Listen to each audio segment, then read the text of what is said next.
వక్ఫ్ board స్థలాన్ని అన్యాక్రాంతం కానివ్వకుండా కాపాడి ఆ స్థలంలో మంచి విద్యాసంస్థ స్థాపించడం మంచి ఆలోచన అని నెల్లూరు ఇన్ఛార్జి మంత్రి ఎండి ఫరూక్ అన్నారు. వక్ఫ్ బోర్డు స్థలంలో ప్రతిపాదిత అబ్దుల్ కలాం ఇంటర్నేషనల్ స్కూల్ స్థలాన్ని ఆయన సందర్శించారు. ఈ సందర్భంగా ఆయన మాట్లాడుతూ మైనారిటీలలో పేద విద్యార్థులు ఉంటారని వారిని ఆదుకోవడం మన బాధ్యత అన్నారు. చుట్టుపక్కల ఉన్న అన్ని దర్గాల ఆధ్వర్యంలో మరిన్ని విద్యాసంస్థలు స్థాపించాలన్నారు. అనంతరం వక్ఫ్ బోర్డు చైర్మన్ అబ్దుల్ అజీజ్ మాట్లాడుతూ జిల్లా ఇన్ఛార్జి మంత్రి ఫరూక్ అబ్దుల్ కలాం ఇంటర్నేషనల్ స్కూల్ కు కేటాయించిన స్థలాన్ని సందర్శించడం సంతోషమన్నారు. ఈ స్థలంలో 5 ఎకరాలు స్కూల్ నిర్మాణానికి కేటాయించి మిగిలిన స్థలాన్ని వ్యాపార సముదాయాలు నిర్మిస్తామని అన్నారు. అన్ని హంగులతో ఈ ప్రాంతంలో అంతర్జాతీయ ప్రమాణాలతో స్కూల్ నిర్మిస్తామని తెలిపారు. అబ్దుల్ అజీజ్ ఆలోచన నలుగురికి ఉపయోగపడే విధంగా ఉన్నాడని సర్వేపల్లి ఎమ్మెల్యే సోమిరెడ్డి చంద్రమోహన్ రెడ్డి అన్నారు. శంకుస్థాపన చేసి నిర్మాణం పూర్తి చేయకుండా వదిలేశారని నెల్లూరు జిల్లా టీడీపీ అధ్యక్షుడు బీదా రవిచంద్ర అన్నారు. ఈ స్కూల్తో పాటు రెసిడెన్షియల్ స్కూల్ పూర్తి చేసి ప్రజలకు అందిస్తామని అన్నారు. ఈ కార్యక్రమంలో టీడీపీ నాయకులు జడ్ శివప్రసాద్, మైనారిటీ నాయకులు, మహిళలు పాల్గొన్నారు. ఈ స్థలాన్ని కాపాడి ఒక మంచి ఎడ్యుకేషన్ ఇన్స్టిట్యూట్ తీసుకొచ్చి ఇక్కడ పెట్టడం అనేది చాలా ఆయనకు అప్రిషియేట్ చేయాల్సిన అవసరం ఉంది. ఒక మంచి ఆలోచన చేశాడు.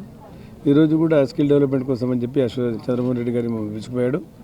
అక్కడ కాళీషావలి దర్గా, అది చాలా ఇండియన్ ఫేమస్ దర్గా. అది ఆడ భక్తులంతా చుట్టుపక్కల రాష్ట్రాల నుంచే కాకుండా ఇతర రాష్ట్రాల నుంచి కూడా రావడం, దూర రాష్ట్రాల నుంచి కూడా వినాడు.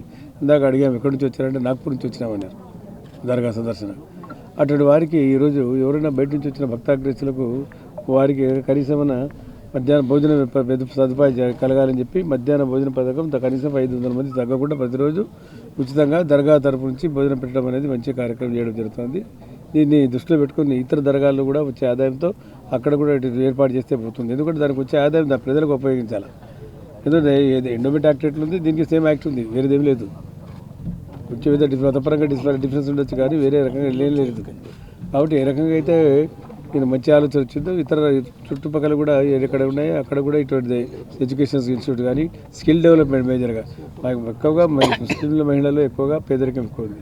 వాళ్ళని గుర్తించి వాళ్ళకు స్కిల్ ఉంది, వాళ్ళ కుటుంబ పోషణ సాధికారత వాళ్ళకు మహిళల్లో. కాబట్టి మహిళల్లో సాధికారత పెంచడానికి ఉద్దేశంతో ముఖ్యమంత్రి గారి ఆదేశాల ప్రకారం ఈరోజు రాష్ట్ర వ్యాప్తంగా కూడా మన చైర్మన్ గారు మహిళా సాధికారత కోసం స్కిల్ డెవలప్మెంట్ చేయండి. ఈరోజు ఆర్టిఫిషియల్ ఇంటెలిజెన్స్ కూడా వచ్చింది. మనం గతంలో ప్రభుత్వం ఉన్నప్పుడు ఇప్పుడు కూడా కంప్యూటర్ సెంటర్స్ మనమే పెట్టాం.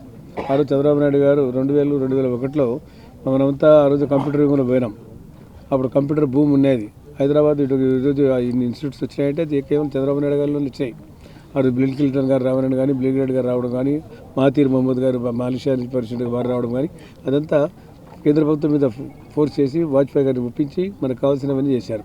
నిన్ననే ఏళ్ళలో చూశాను పేపర్లో, హైదరాబాద్లో ఉర్దూ యూనివర్సిటీకి చంద్రబాబు నాయుడు గారు 200 ఎకరాలు ఇచ్చారు. 200 ఎకరాలు 50 ఎకరాలు గవర్నమెంట్ తీసుకుంటుందని చెప్పినారు. ఆడ హైటేషన్ చేస్తూ ఉన్నారు. ఎడ్యుకేషన్ ఇంట్రెస్ట్ కోసం ఇచ్చిన స్థలము మీరు ఎడ్యుకేషన్ ఇన్స్టిట్యూట్కే ఖర్చు పెట్టాలి.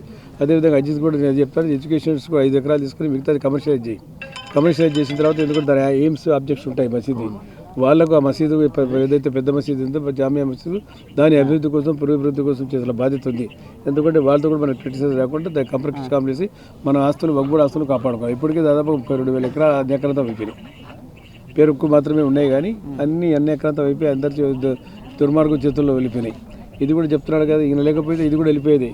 ఇది కూడా మంచి రిచ్ ల్యాండ్, కాస్ట్లీ ల్యాండ్ దొరకదు. మంచి సెంటర్లో ఇంటర్నేషనల్ స్టాండర్డ్ స్కూల్ పెట్టడం అనేది స్వాగతించే విషయం. కాబట్టి అజీజ్ గారికి తోడ్పాటు ఉంటుంది, అందులో సందేహం లేదు. నారాయణ గారు కూడా ప్రామిస్ చేశారు 20 కోట్ల రూపాయలు సిఎస్ఆర్ ఫండ్స్ నుంచి ఇస్తామన్నారు. సంతోషం. ఎందుకంటే పెద్ద పెద్ద కాంట్రాక్టర్ నుంచి మన దగ్గర పనిచేస్తారు, 1.5%, 2% వాళ్ళు తీస్తారు. ఆ డబ్బు మనకి ఇస్తే మన అభివృద్ధి కార్యక్రమాలు చేసుకోవడానికి అవకాశం ఉంటుంది.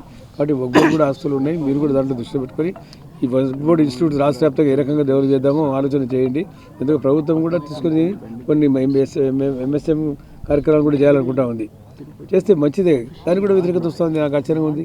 ఇప్పుడు ప్రైవేట్ వాళ్ళకి అమ్మితే ఒక బాధ, ప్రైవేట్ వాళ్ళకి అమ్మలే. గుంటూరు ఆస్తి తీసుకొని ప్రభుత్వం తీసుకొని దాన్ని డెవలప్ చేసి దాని ద్వారా వచ్చే ఆదాయాన్ని ఏదైతే అది కొనుక్కొని మనకు డబ్బులు ఇస్తామంటున్నారు.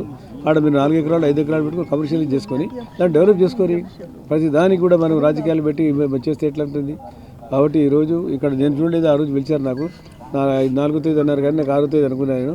4వ తేదీ రాలేకపోయినాను. ఇక్కడ చూసిన తర్వాత చాలా very happy to see this place. ఎక్సలెంట్గా ఉంది, చాలా సంతోషం. అజిత్ గారు ఇంకా డెవలప్ చేయాలి. ఇదే కాదు, చాలా ఇన్స్టిట్యూట్స్ ఉన్నాయి, చాలా జరగాలని దాని మీద కూడా నిఘా పెట్టి మీరు డెవలప్ చేయండి. ప్రభుత్వం వెంట ఉంటుందని చెప్పి తెలియజేసుకుంటున్నాం. Thank you by. ఈరోజు చాలా సంతోషంగా ఉంది. మన ఇన్ఛార్జ్ మంత్రి నెల్లూరు జిల్లాకి మరి రాష్ట్ర మైనార్టీ శాఖ మంత్రివర్యులు ఫరూక్ భాయ్ గారు ఇది 4వ తారీఖు ఈ యొక్క స్కూల్ శంకుస్థాపన చేసేటప్పుడు రాలేకపోయారు. ఎందుకంటే 2వ తారీఖు అనుకుంటున్నారు, 6 అనుకున్నాము. అది 4 అనేప్పటికీ ఆయన ప్రోగ్రామ్ సెట్ అవ్వలే. ఆయన లేనిది చాలా నాకు కలతగా ఉన్నింది. ఈరోజు వేరే కస్మూర్ దర్గాలో నిత్య అన్నదానం, అలాగనే అక్కడ ఒక స్కిల్ డెవలప్మెంట్ స్టార్ట్ చేశాం మహిళల కోసం. దాన్ని ఇనాగ్రేట్ చేసుకొని స్కూల్ చూడాలి ఈ స్థలం అంటే ఈరోజు ఇక్కడికి రావడం. మరి ఈ స్థలం గురించి మీకు తెలిసిందే, ఇది జామియా మస్జిద్ యొక్క స్థలం, ఇది దేవుడి స్థలం ఇది. సో దీంట్లో కాపాడడం ఒకటే కాదు, వక్ఫ్ బోర్డు కానీ ప్రభుత్వం కానీ ఎవరు కానీ దీని పని ఏంటంటే ప్రజలకి దీని ద్వారా ఎలాగా సేవలు అందించగలుగుతాం, ప్రజలకి దీని ద్వారా పేదవాళ్ళు కావచ్చు, ఎవరైతే నీడీ పీపుల్ ఉన్నారో అది ఎడ్యుకేషన్ కావచ్చు, ఇంకో విధమైన సహాయం కావచ్చు. ఇది అనేక మంది వితంతులు ఉన్నారు. గతంలో ఇట్లాగా పెన్షన్స్ ఇచ్చేది లేదు కదా, ఇప్పుడు వెల్ఫేర్ స్కీమ్స్ వచ్చాయి ప్రభుత్వాలు. లేకపోతే ఇటువంటి ఆస్తుల నుంచి ఇన్కమ్ డిరైవ్ చేసి అనాథ బిడ్డలు కావచ్చు, పెళ్లి కాని పిల్లలు కావచ్చు, వితంతులు కావచ్చు, ఎడ్యుకేషన్ కోసం వాడడం కోసమే ఈ అన్ని ఇన్స్టిట్యూషన్స్కి స్థలాలు ఇచ్చింది. అయితే అనేక సార్లు ఈ స్థలాన్ని ఇలాగ క్లీన్ చేశారు. ఎందుకు చేశారంటే లేఅవుట్ వేసుకోవడానికి, అమ్మేయడానికి. ఈసారి కానీ క్లీన్ చేస్తుంటే మళ్ళా అమ్మేస్తారేమో అనుకున్నారు ఇక్కడ ఉండేవాళ్ళు. ఎందుకంటే ఎప్పుడు దేవుని స్థలం ప్రజలకు ఉపయోగిస్తారు అనేది చూడలేదు. గత ప్రభుత్వంలో కానీ వాళ్ళు ఇప్పుడు ఏంగానే ముందు అరుపులు కేకలు చేసింది వాళ్ళే. ఇవన్నీ చేస్తున్న దెబ్బకి ఈరోజు ముక్కు మీద ఏలేసుకున్నారు. ఈరోజు ఒకటే చెప్తున్నాం, ఈ యొక్క స్థలంలో నుంచి అరౌండ్ 5.5 acres లోపల ఎడ్యుకేషన్ కోసం ఇస్తున్నాము. ఈ ఎడ్యుకేషన్ కోసం కానీ మంత్రి నారాయణ గారు, అలాగనే స్థానిక ఎమ్మెల్యే శ్రీధర్ రెడ్డి గారి యొక్క సహకారం, నారాయణ గారు వచ్చి సిఎస్ఆర్ ఫండ్స్ ఒక 20 కోట్లు దీనికి ఈ యొక్క స్కూల్ కోసం ఏర్పాటు చేస్తున్నారు. దగ్గర ఉండి ఆయనే, ఎందుకంటే ఆ స్కూల్స్ విద్య గురించి ఆయనకన్నా అనుభవం మాకెవరికి లేదు రాజకీయాల్లో, ఆయన ఉన్నారు కాబట్టి దీన్ని ఒక బ్యూటిఫుల్ స్కూల్ ఇక్కడ చుట్టుపక్కల ఉండే ప్రతి పేద బిడ్డ కానీ ఇక్కడ చదువుకునేటట్టు ఇంటర్నేషనల్ స్టాండర్డ్స్తో. అలాగనే రాబోయే రోజుల్లో ఇంకా ఎవరు పెద్దవాళ్ళు వస్తారు, దాతలు వస్తారు, లేదా ప్రభుత్వం నుంచి రెసిడెన్షియల్ బ్లాక్ కానీ కడతాం, హాస్టల్ కానీ ఫ్యూచర్లో. ఈరోజు ఈ యొక్క దీని డిజైన్స్ ఈ యొక్క అన్ని కానీ తయారవుతున్నాయి. ఈ యొక్క సాయిల్ శాంపుల్స్ తీసుకెళ్ళున్నారు. నెక్స్ట్ వీక్ నుంచి దీని పనులు స్టార్ట్ చేస్తారు. త్వరగా మన మంత్రి గారి యొక్క ఆలోచన ఏంటంటే జూన్ జూలైలో ఎల్కేజీ నుంచి 5th క్లాస్ వరకు అడ్మిషన్స్ ఇచ్చేటట్టుగా చేయాలని మా యొక్క ప్రయాస, మా యొక్క టార్గెట్. దీనికి కానీ చాలామంది అడిగారు, చేయగలుగుతారా, చేయకపోతే ఏంది అని. ఏమవుద్ది, చెయ్యము, అప్పుడు అవ్వదు జూన్కి, నెక్స్ట్ అవ్వద్ది మార్చికి అవ్వద్ది. ఇప్పుడు ఏంది, ఎవరికి ఇబ్బంది? సో ఏది కానీ మంచి పని చేసేటప్పుడు దాంట్లో తప్పులు ఎతకడం కాదు, ఇంకేదైనా. నేను ఒకటే చెప్తున్నా, ఇది పార్టీలకి కాదు, ఇది దేవుడి స్థలము, ప్రజల కోసం, పేదవాళ్ళ కోసం చేస్తున్నాం. అందరూ భాగస్వామ్యం కాండి, రండి ఇక్కడ పనులు చేసేటప్పుడు రండి, మీరు కానీ భాగస్వామ్యం తీసుకోండి, పనులు చేయండి. ఇది సమాజం కోసం కడుతుండేది, రాజకీయాలు చేయొద్దండి ఎవరు. సో నాకు చాలా సంతోషంగా ఉంది మంత్రి గారు ఇక్కడ రావడం. ఈరోజు ఈ యొక్క కార్యక్రమం ఆయన నంద్యాలకు వెళ్ళిపోవాల్సింది, సమయం లేదన్నా ఇది చూడాలంటే ఈరోజు ఇక్కడ రావడం. అట్నే మా బోర్డు మెంబర్సు, అలాగనే కొత్తగా వచ్చిన CEO కానీ ఈరోజు వచ్చి చూడడం, దీన్ని తొందరగా చేస్తామని కానీ తెలియజేస్తున్నాం. అదేదో పెద్ద పదవి కాదులే అనుకున్నాము, కానీ దాన్ని ట్రెండ్ మార్క్ ఏందో చూపిస్తున్నాడు. ఈరోజు కసుమూరులో చూసాము, ఒక అన్నదాన కార్యక్రమం భక్తులకి, ఒక స్కిల్ డెవలప్మెంట్ సెంటర్, ఒక ఫంక్షన్ హాల్.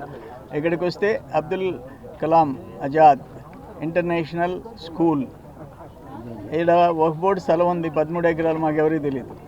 ఇప్పుడు ఈయన వచ్చిన తర్వాత దాంట్లో 5 ఎకరాల్లో బ్యూటిఫుల్ స్కూల్, సిఎస్ఆర్ ఫండ్లో 20 కోట్లు, మిగతా ఆ వాల్యుబుల్ సైట్స్ వాటన్నిటిని కూడా ఎట్ట యూటిలైజ్ చేసుకోవాలో అజీజ్ గారు ఆలోచిస్తున్నారు. అది స్టేట్ వైడ్గా ఇప్పుడు ఈరోజు అన్నదానం చేస్తే అటువంటివి స్టేట్లో ఎన్ని సెంటర్స్, 17 సెంటర్స్లో భక్తులకి నిత్య అన్నదాన కార్యక్రమం చేసేదానికి కూడా ప్లాన్ చేస్తారు. నేనేమంటానంటే దేంట్లో కూడా ఏ పదవి వచ్చినా దాంట్లో ఇన్నోవేటివ్ థింకింగ్, ఏ విధంగా దానికి మనం సర్వీస్ చేయగలము, పబ్లిక్ ఎట్ట ఉపయోగగలము అని ఆలోచించడమే రాజకీయ నాయకుడి లక్షణం. సరే, అజీజ్ గారు ఆ బాటలో నడుస్తున్నాడు. వక్ఫ్ బోర్డ్ చైర్మన్గా అందరికీ ఉపయోగపడే విధంగా దాన్ని ఆస్తులు కాపాడటంలో కానీ, దాన్ని వాల్యూ పెంచడంలో కానీ వీటన్నిటిని మేము చదువుతూ ఉన్నాం. సో ఇది ఒక మంచి ఇక్కడ స్కూల్ కానీ, ఆయన స్టేట్ లెవెల్లో 17 సెంటర్స్లో నిత్య అన్నదాన కార్యక్రమం, ఇట్లాంటి ఆలోచనలు నిజంగా చాలా సంతోషంగా ఉన్నాయి. ఇంకా స్పీడ్గా ఫాస్ట్గా ఆయన ముందుకు పోయి మంత్రి గారు, అదే శాఖ మంత్రి గారు మనకి ఉన్నారు ఇక్కడ, ఆయన ఆశీస్సులు ఉన్నాయి మనకి ఇన్ఛార్జ్ మినిస్టర్. సో ఇద్దరు కలిసి ఈ ఆస్తులు కాపాడటం, వాటిని పబ్లిక్ యూటిలైజ్ చేయటం, ఆ విలువలు పెంచటం, ఇవన్నీ కూడా చాలా సంతోషకరమైన పరిణామాలు. ఆ స్కూల్ కూడా నిర్మాణం పూర్తి చేయకుండా గత ప్రభుత్వం వైఎస్ఆర్సీపీ ప్రభుత్వం వదిలేశారు.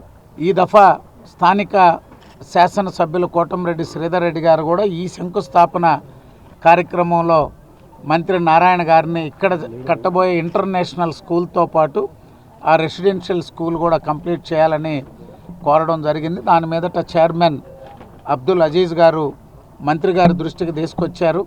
అదేవిధంగా మంత్రి నారాయణ గారు, మంత్రివర్యులు ఇన్ఛార్జి మంత్రివర్యులు ఫరూక్ గారు, కార్పొరేషన్ చైర్మన్ అబ్దుల్ అజీజ్ గారు ఇక్కడ ఇంటర్నేషనల్ స్కూల్ నిర్మాణంతో పాటుగా ఆ స్కూల్ని కూడా గతంలో తెలుగుదేశం ప్రభుత్వ హయాంలో ప్రారంభించాం. దాన్ని పూర్తి చేసి 2 అక్కడ గురుకుల పాఠశాల, ఇక్కడ international school Abdul Kalam APJ Abdul Kalam international school నిర్మాణం 2 కూడా త్వరగానే నిర్మాణం పూర్తి చేసి అందిస్తారని చెప్పి తెలియజేస్తూ, మేము ఈ వేదిక ద్వారా చైర్మన్ గారిని కోరుతున్న వక్ఫ్ బోర్డు చైర్మన్ని, అందుకే చెప్పాను నేను, మన పెద్దన్న చంద్రమోహన్ అన్న అని అబ్దుల్ బాగానే చేస్తున్నాడంటే మాకేం చేయలేదని చెప్పాను నేను. అట్టన్నా చెప్తే ఏదన్నా చేస్తాడని, మంత్రి గారేమో కొన్ని పనులు చేశాడు, నీకు చైర్మన్ పెట్టుకొని నా కాడికి ఎందుకు వస్తున్నావని మంత్రి గారు అడుగుతాడు. ఆయనేమో మీ మంత్రి ఉన్నాడు, మీరంతా సీనియర్లు ఆడకపో అని చెప్పి చెప్తున్నాడు. చైర్మన్ ఇవన్నీ కుదరవు. ఇంకా నెల్లూరుతో పాటుగా ఇతర ప్రాంతాలన్నిటికి కూడా ఆయన వక్ఫ్ బోర్డు ఇన్ఛార్జి మంత్రివర్యులు ఇద్దరు కూడా మాకు అనేక షాదీ మంజిల్స్ పెండింగ్ ఉన్నాయి, మసీదులు ఉన్నాయి. ఈ జిల్లాలో గతంలో చాలా పనులు చేశాం. మీరిద్దరూ కలిసి నెల్లూరు జిల్లాలో మైనారిటీలకి సదుపాయాలు ఏర్పాటు చేసే దాంట్లో మాకు అందరికీ సహాయం చేయాలని చెప్పి కోరుకుంటున్నాం. కాంచీపురం పెరుమాళ్ సిల్క్స్ మీ పెళ్లికి మా శుభ కానుక.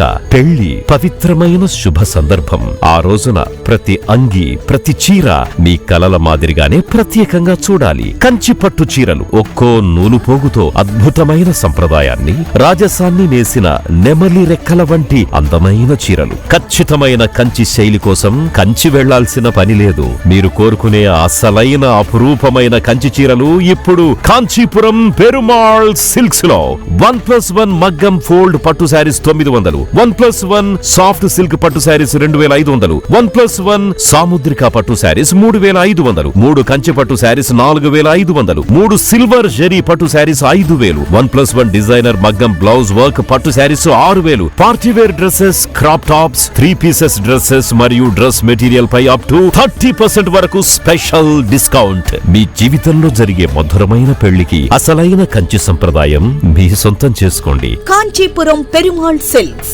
Women, men, kids, Annamayya circle, Nellore.